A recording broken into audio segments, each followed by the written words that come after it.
Hey everyone, and welcome back to my channel. Today's video is a little different. We're going to talk about what to do if a mercury thermometer breaks in your house. Now, I know this might sound scary, but don't worry. I'm going to walk you through the steps you need to take to clean up the mercury safely and effectively. We'll cover everything from what materials you'll need to how to dispose of the mercury properly. So, if you're ever in this situation, you'll know exactly what to do.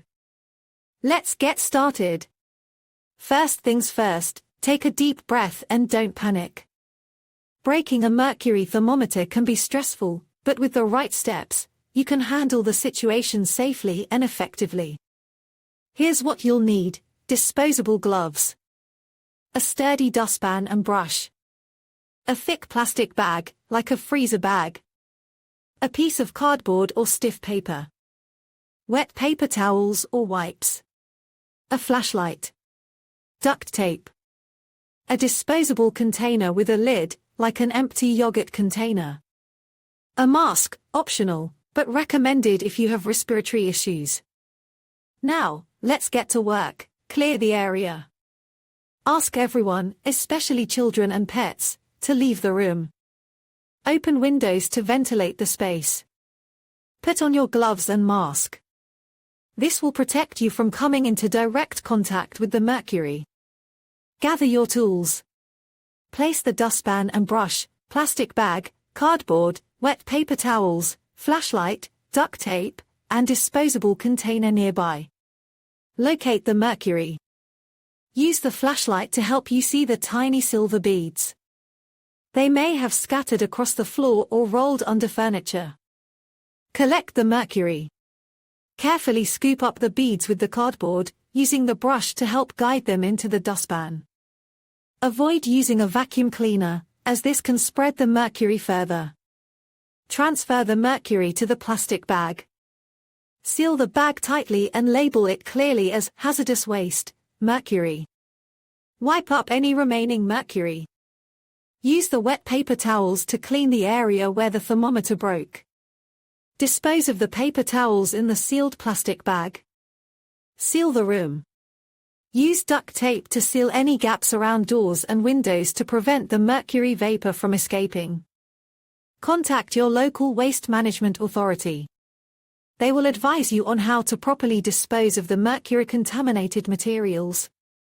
Here are some important things to remember. Never touch the mercury with your bare hands. It can be absorbed through the skin. Do not vacuum up the mercury. This will spread it into the air and make it more difficult to clean up. Do not flush the mercury down the drain. It will contaminate the water supply. Do not wash the contaminated clothing in your washing machine. This will contaminate the machine and other clothes. If you have any questions or concerns, contact your local poison control center or health department. They can provide you with additional information and guidance. By following these steps, you can safely and effectively clean up a broken mercury thermometer and protect yourself and your family from harm. The first thing you need to do is ventilate the room. Open all the windows and doors to let fresh air in. If possible, use a fan to circulate the air. You want to get as much of the mercury vapor out of the room as possible. There are a few things you should not do if a mercury thermometer breaks. Do not vacuum the mercury. This will spread the mercury around and make it more difficult to clean up. Do not sweep the mercury. This will also spread the mercury around. Do not flush the mercury down the toilet. This will contaminate the water supply. Do not touch the mercury with your bare hands. Mercury is a toxic metal and can be absorbed through the skin. The best way to avoid the consequences of improper mercury collection is to follow the steps above. If you do spill mercury, be sure to clean it up properly. You can find instructions on how to do this on the EPA website. If you are unsure about how to clean up a mercury spill, you can call your local poison control center for assistance.